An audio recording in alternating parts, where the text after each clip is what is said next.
Bring in foreign policy expert and economist Michael Santo, because that is a good combination to talk about this topic. Michael, with these high prices, all Americans are wondering, could it get worse, and for how long could this last? Thanks for being with us.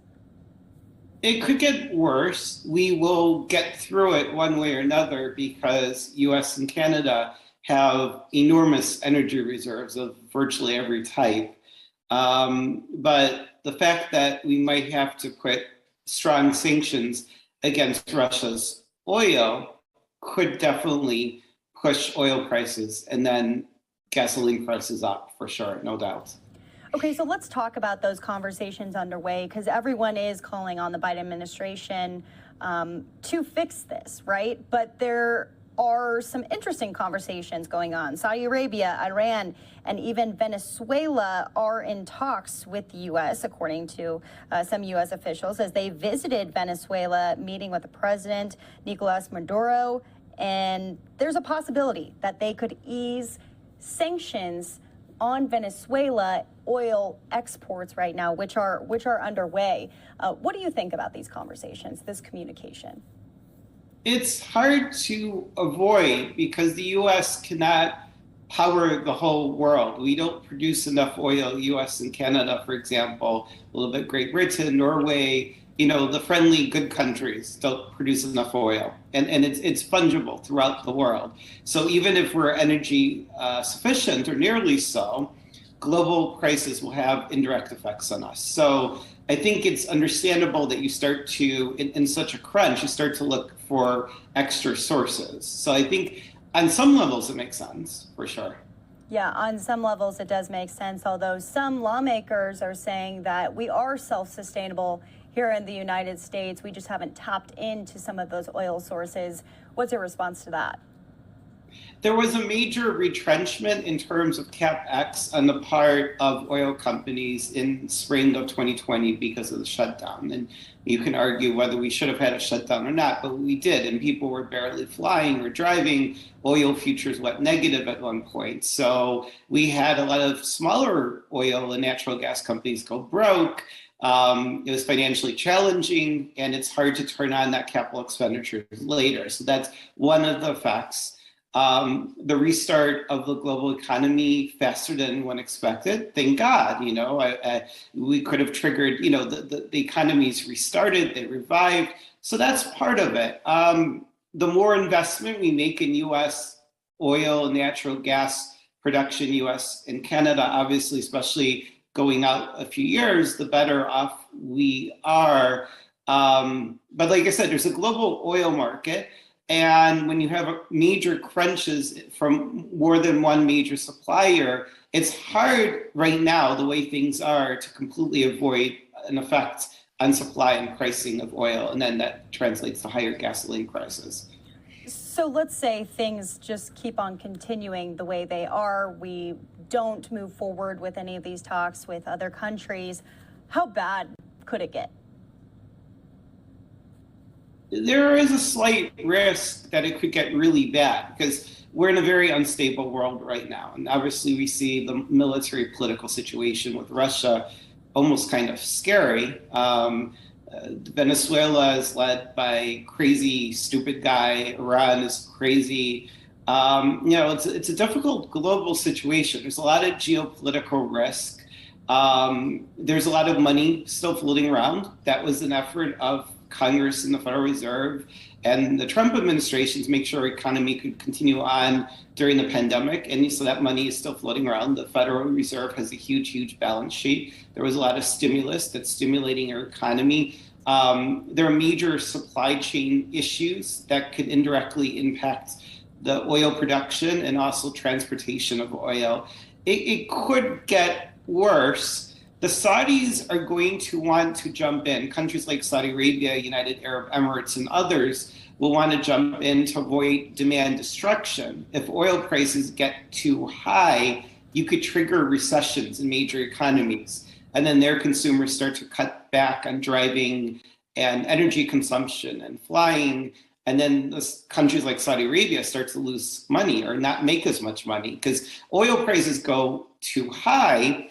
people can't afford it anymore. And then the amount of oil actually consumed starts to drop. And that becomes a problem for a big oil producer like Saudi Arabia, or of course, our oil companies as well. But we've seen a lot of like chain reactions, and with a lot of economic strains, a lot of strains in the supply chain, and huge geopolitical risks. It could certainly get worse. There's no doubt. Worst case possibility is it does get even higher from here.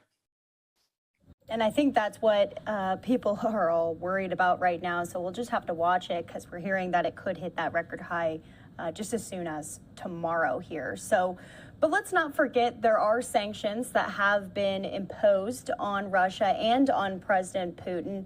How do you feel those are going? I mean, they are going well. They're powerful. They were rapidly implemented. The rapidity of implementation of these sanctions, unprecedented.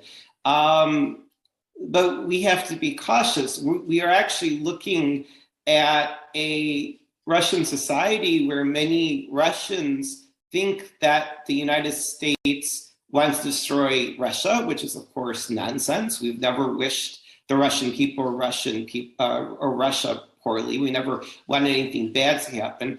But the sanctions to punish Putin and the Russian government and military for all these atrocities and war crimes could unintentionally validate the feelings, which is, of course, promoted by state propaganda on the part of many Russians, that we're actually trying to destroy Russia, as crazy as it sounds to us. So it's really hard to balance. We don't want to appear weak. We don't want Putin to easily fund his war machine or his war crime machine, but we don't also want to actually unintentionally in some ways strengthen him and other hardliners within the government.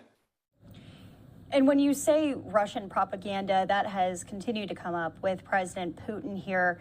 He is saying a very different message to his people, saying that Ukraine and Ukrainians, President Zelensky, are the aggressors here.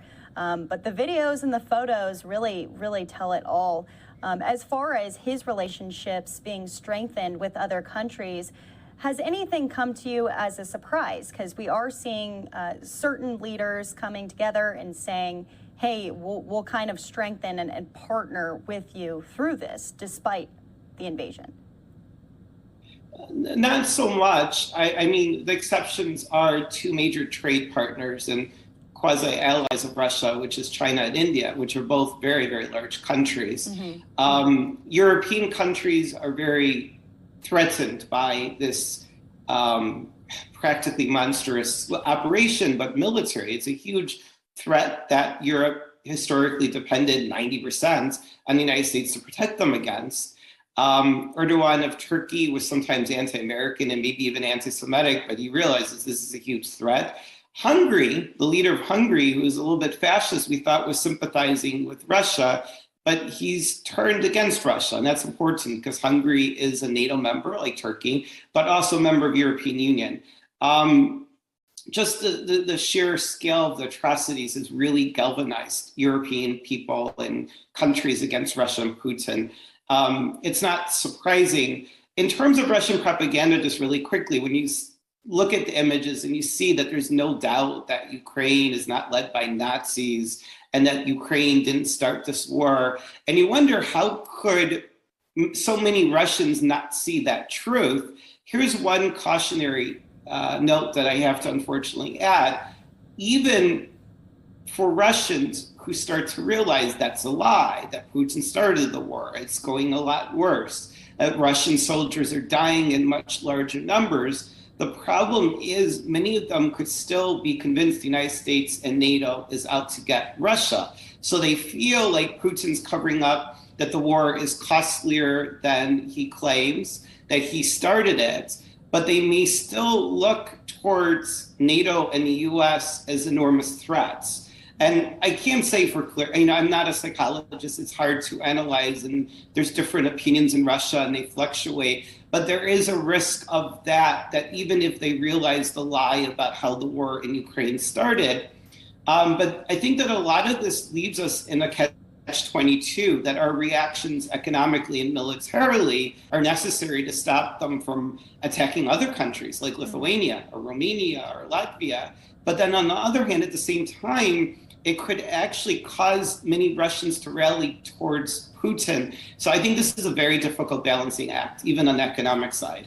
Right. As you said, the U.S. towing a very fine line as President Zelensky himself of Ukraine urging the U.S. to help out and them obtaining warplanes. We're going to talk about that in just a minute here. We're also going to talk about the humanitarian crisis underway. As you can see in these images, people lined up in Poland and many other locations, bordering locations in Ukraine. They have shortages when it comes to medical supplies. They have shortages for just basic life needs. So we'll get into that on why that's happening, plus the military operations underway from the U.S. and from Ukraine. That's after the break.